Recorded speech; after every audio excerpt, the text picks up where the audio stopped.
Good morning. Hi Rick. Hello Taru. Hi Sharda ji. So let's start. We'll just center our mind with the breath.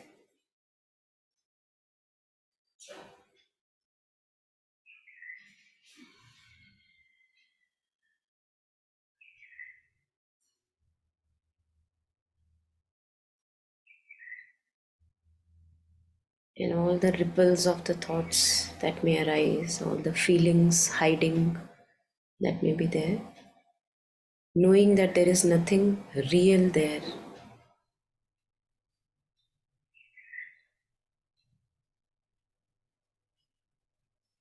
So just bringing ourselves back in the body with the breath.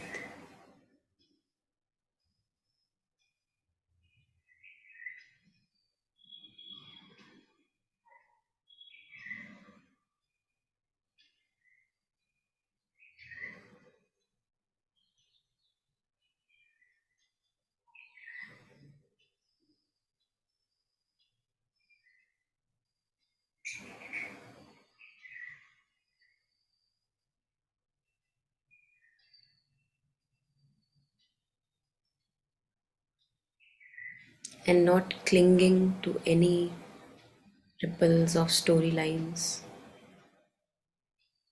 trying not to cling to background chatter,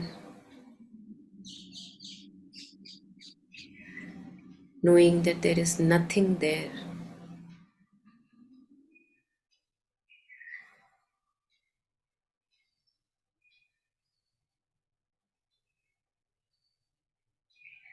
And hence I can bring back the mind and the body, just sticking to the breath.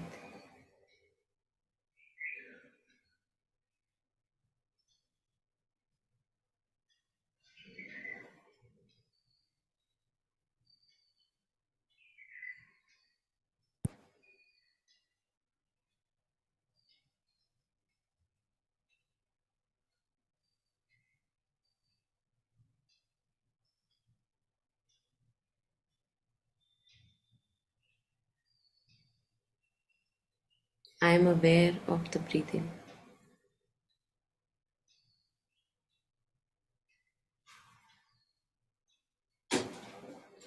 I am aware of the posture of my body.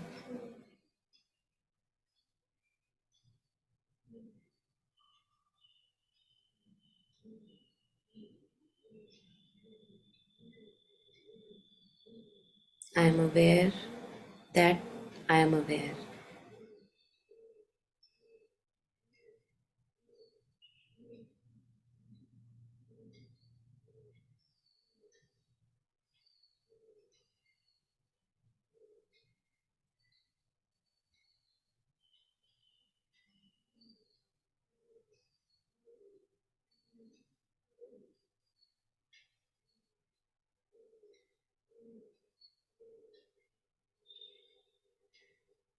Solidifying our stance just as awareness.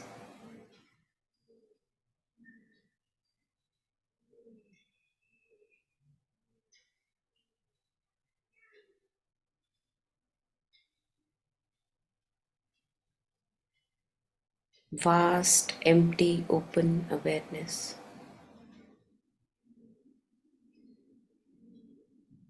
Like space.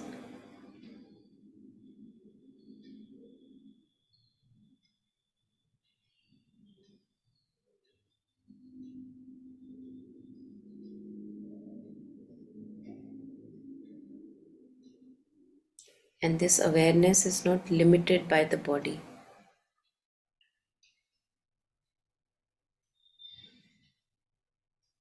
It's the same all pervading awareness present everywhere, in each being.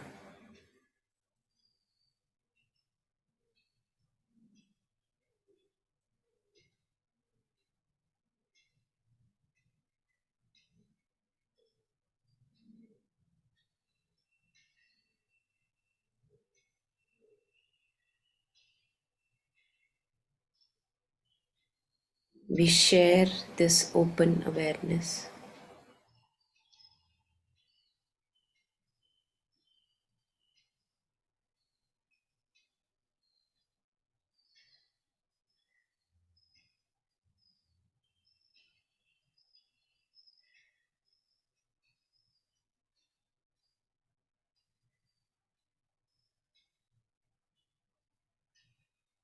It seems empty, but it's also full of lots of potential.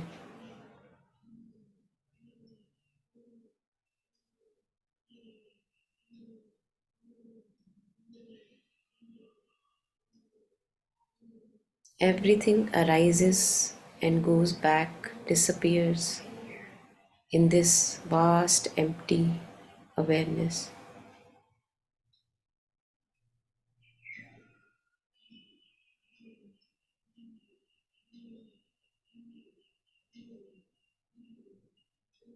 Thoughts, feelings, ideas,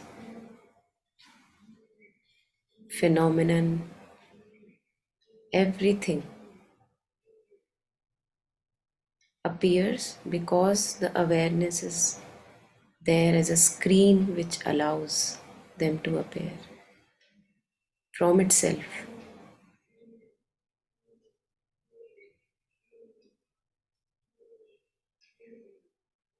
Like a wave appears in ocean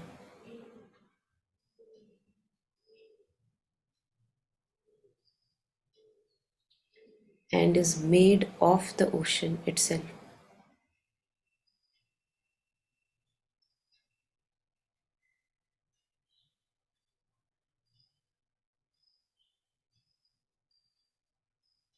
And so do thoughts and feelings, all the perceptions, like waves, they appear and merge back into this vast ocean of awareness, which appears empty.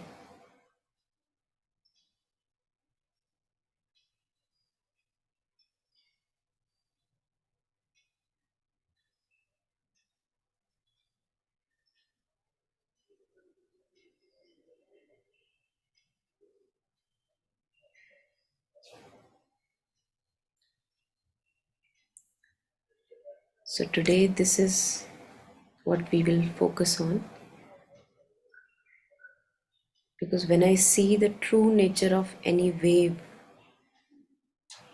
which is overwhelming me and threatening me, fear, anxiety, storylines, rigid ideas, and when I become aware of their true nature, it's just vast, empty awareness, then I don't need to feel threatened. It's empty like a bubble.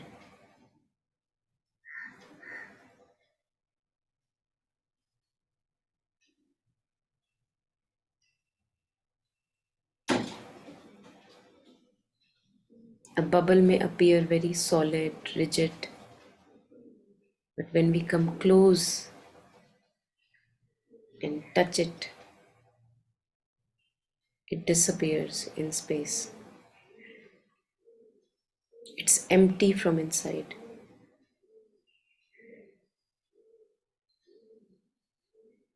And so are all my insecurities, fears, even all the dramas, storylines, resentments.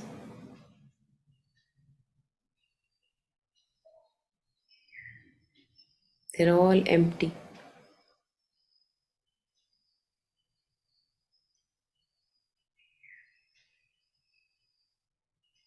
There's nothing solid there.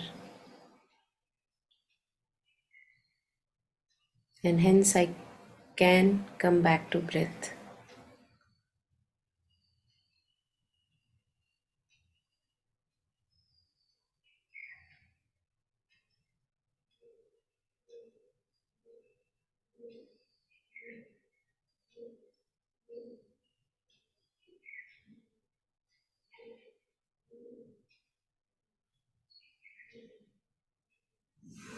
and stabilize myself in this vast empty awareness, because it seems like empty, but it's also full of all potentialities. So the goodness of the heart, intelligence, wisdom, love, all arises from this.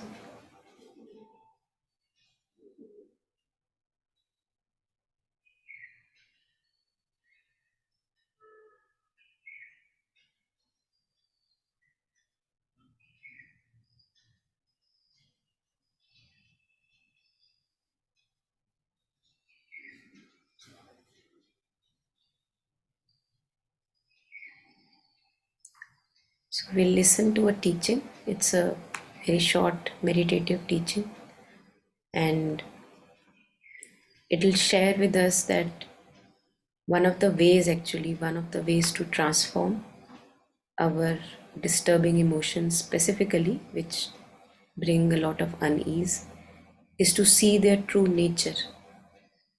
And when we see their true nature, then we don't have to be threatened, we don't need to be disturbed by them. So I'll just play it and we can continue our reflection with that.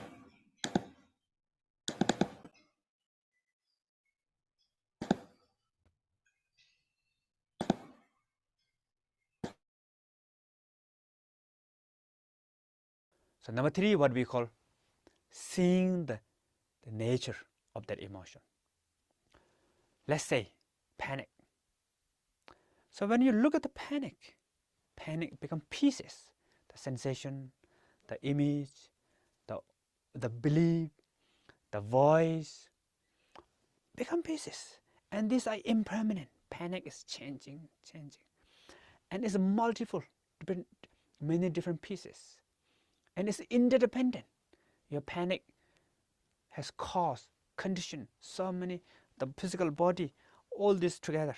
So when you look at more into that, you will find those things. And if you more look at it deep enough, in the end, panic lost meaning. Hatred lost meaning, what we call emptiness. So your mind completely beyond the concept. Your mind cannot identify the emotion. There's awareness. So then you rest. So this kind of practice, there's normally we have two kind of practice. One with emptiness. So the emptiness, what I just mentioned you, this is the emptiness practice. So in the end, your mind see the emptiness, your mind has the experience of emptiness, and you rest in that emptiness. After some time, you will forget. Emotion come back again. Watch again. And the second one is normally what we call nature of mind practice. So if you receive nature mind teaching, if you recognize nature mind, then you don't have to even watch the emotion. The emotion, nature of emotion is wisdom. Nature of emotion is pure awareness. And you rest in that pure awareness, then the emotion lost power. So that's what we call self-transformation, or sometimes what we call self-liberation. Yeah. Thank you.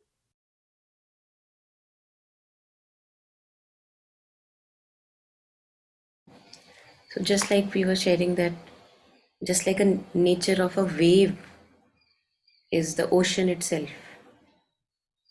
So we see that when we go even close and close and close to whatever is arising in our consciousness, we see that there is nothing but consciousness.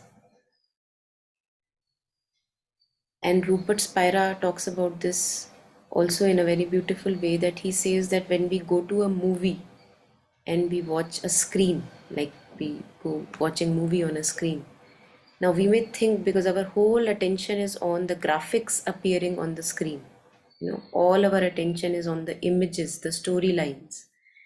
But can the images exist without the screen behind?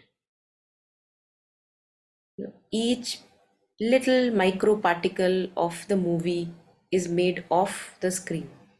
There is nothing but the screen.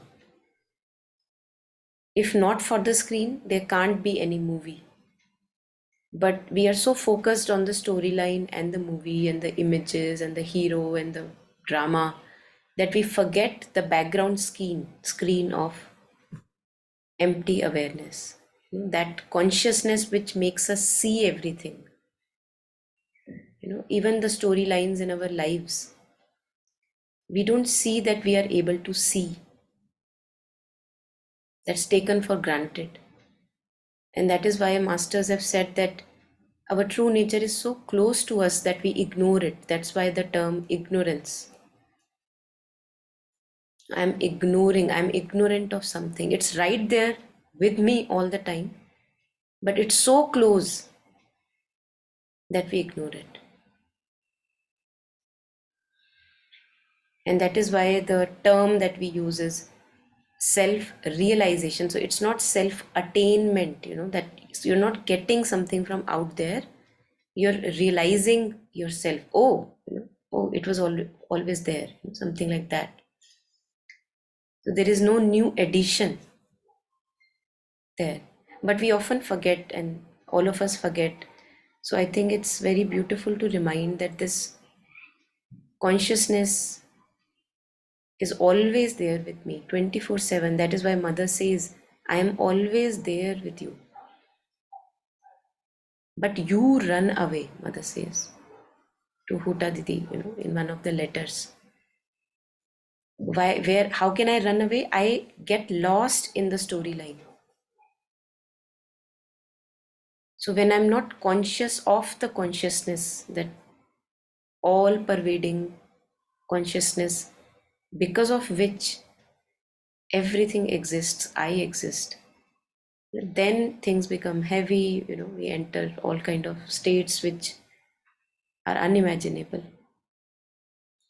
So when there is any, even for one day, at one moment of time, if I'm able to see this empty nature of my anger, empty nature of my jealousy, ambition, empty nature of my hatred, that this is all arising from that emptiness and goes back into that emptiness, I don't have to take it so seriously. Even our opinions, thoughts, ideas, I mean, they're just like empty bubbles. But the more solidified they become for me, they give me a lot of trouble.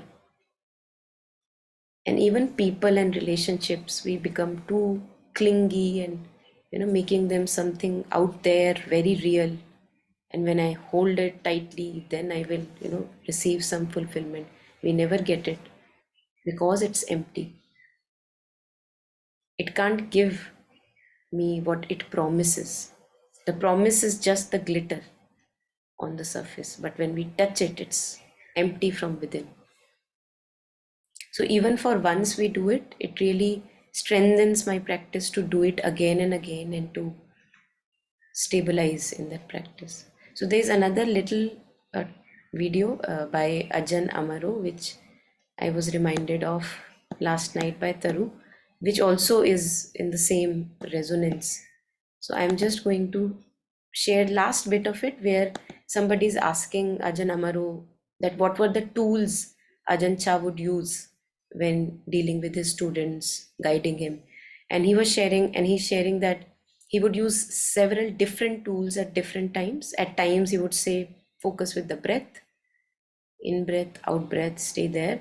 And at other times, for example, if somebody would come and say, I am very disturbed by anger, so he would say, okay, make anger your object of meditation.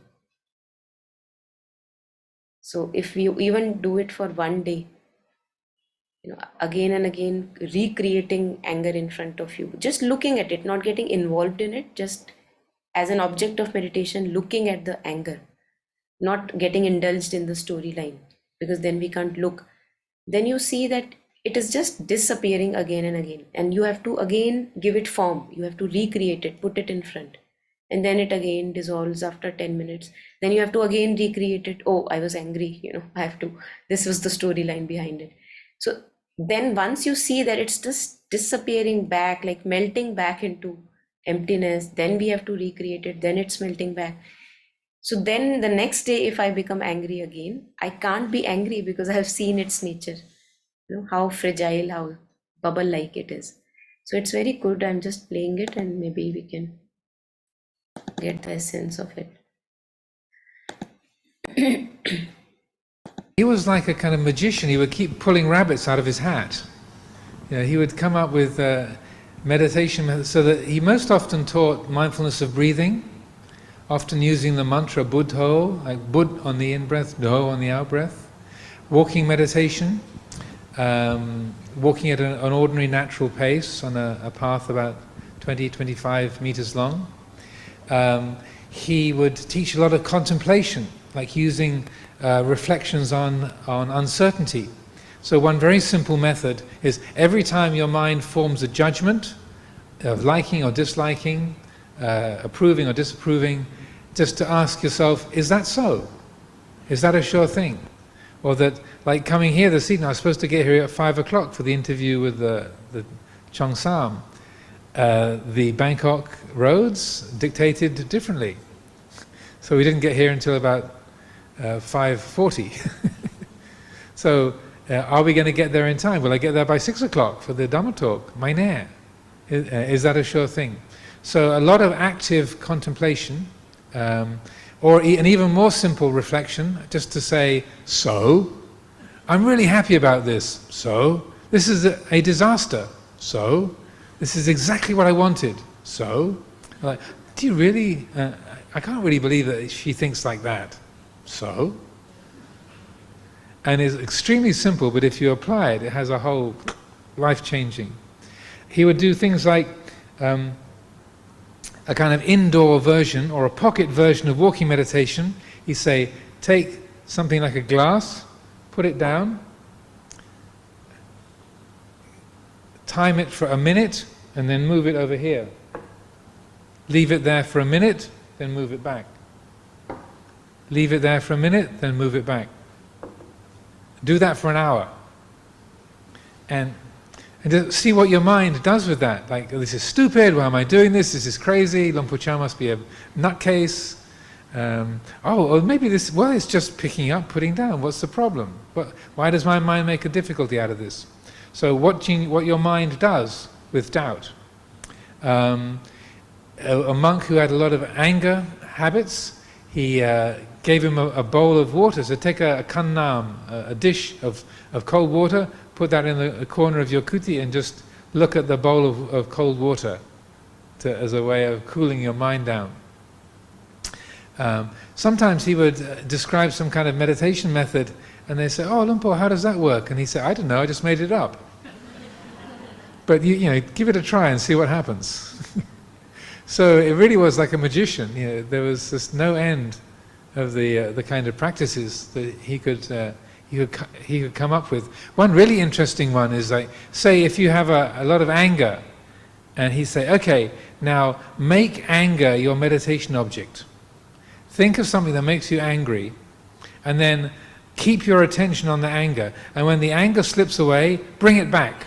Just like if you're doing mindfulness of breathing, as soon as your attention wanders from the breath, bring it back. So you say, stay angry for an hour.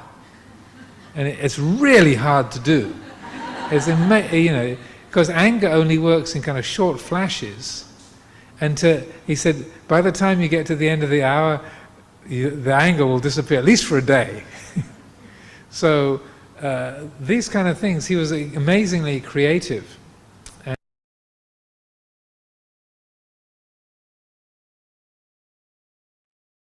Yeah, so any last reflections, comments, anyone?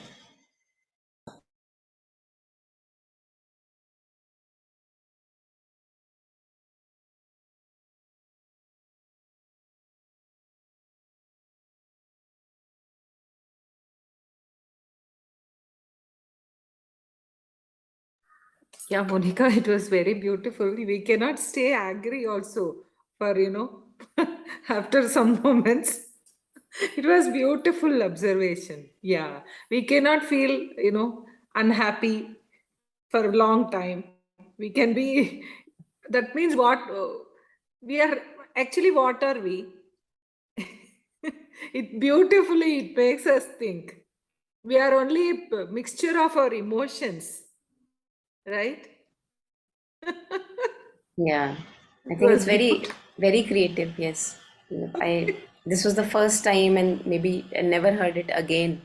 That if anger is disturbing, then just recreate anger in front of you, and that we will not be able to do it because it's not our true nature. We see that we have to put effort in, as if refueling it, then refueling it, then refueling it, and then we realize the futility of it. The refueling. Beautiful teaching, Monica. Thank you so much for bringing it up. Yeah. Yeah, yeah. Thank you. Excellent. Yeah. Good start for, week beginning. We can keep on practicing. Yeah. Yes, that's true. Yeah, that's true. I think the more reminders we have, it's like throughout the day in all our interactions, when anything becomes, too serious, too solid, immediately we can just like, get into this reminding ourselves of this, and then it can lose its importance because things become so serious and important at times that they just become a burden. Yeah. And that so what thing is also very beautiful. That so what, I lose my this, okay, so what, I miss the session, okay, so what. So I think that's also very relieving, that's very relaxing. Very, very relieving. You introduced in one of your workshops in Nama, like it worked for me very beautifully, but now I forgot about it. You just reminded. Yeah, beautiful. Yes. So what will give lot of relief. Yeah. Thank you, Monica. Yeah, thank you, thank you. I think all the things that we are so, I mean, we are all particular about few things, right? So you may be particular about something else, I may be particular about something else, and we see that all of this is actually groundless. So even if we miss the most important thing in our life, then as he was sharing, that we can just say, okay, so what?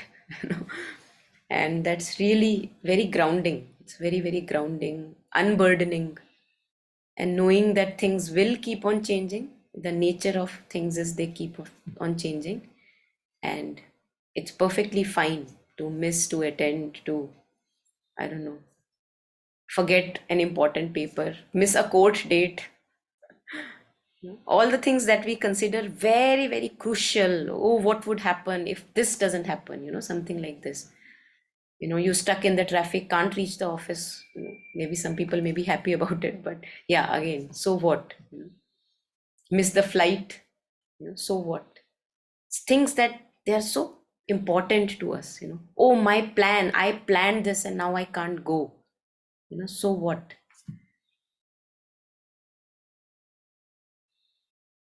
Yeah. Even I think this can also extend even to us getting illnesses at times, since we don't know the ways of the divine. And even if I am diagnosed with anything, so what? We will go through it. Yeah. If we start feeling this, will be very light, no? Mm, Will not have any burden. mm. Yeah. I wish I will be like that. I think we all just need reminders, Shardaji. I think this is all not nothing new information, Yeah. but we forget. We forget. Yeah.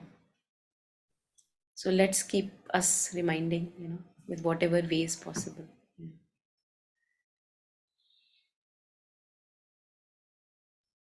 Monica, Yeah. one thing I've noticed with time, that whenever, I've said, okay, fine, I haven't been able to say so what, but then if I've accepted the situation, if I missed something important, or if there's an illness or whatever, I realize that in the long run, when I look back in retrospect, it's always been good for me.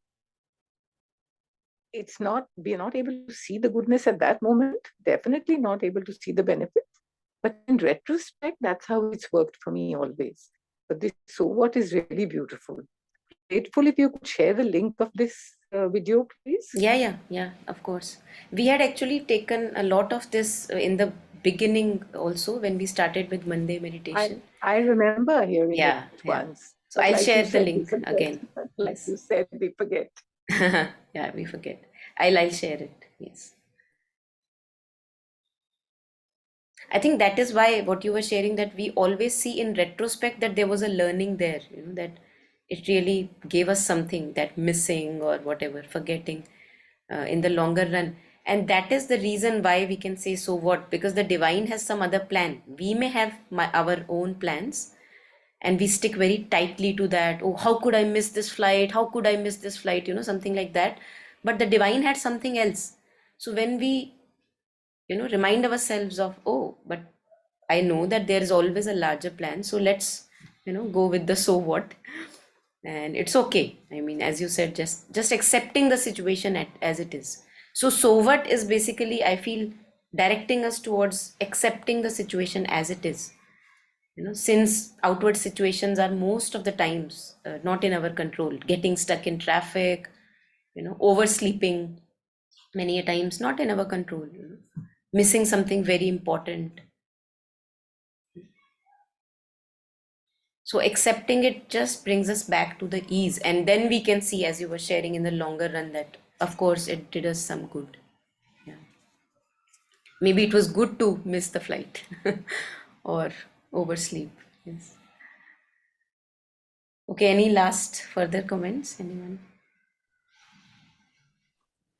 Yeah, I would like to add, what we were discussing, Monica, at night, that the story, like my story, gains importance or l- life when I become a part of it, right? Like some trigger happens and it's my choice whether I'm participating or not, right? Like if I don't, things just fly by.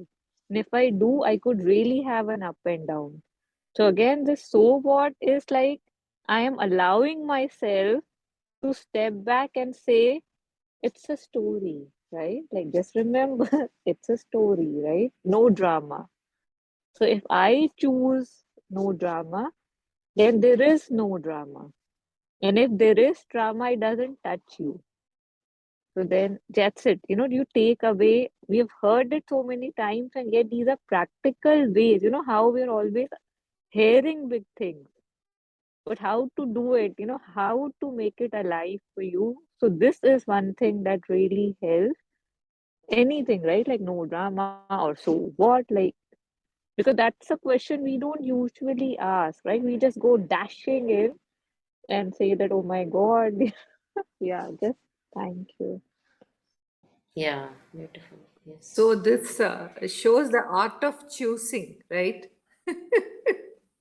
If we choose to act that way, then that will torment us. Yeah, beautiful, Taru. Thank Yes. you. Yes. Very rightly said. Yes, the art Yeah, of choosing. Yes. thank you. I think all over the house we have to write it and stick it. When we keep seeing it, we'll be remembering, how we should behave. Beautiful, Monica. Thank you. Yes. Yes. Great start.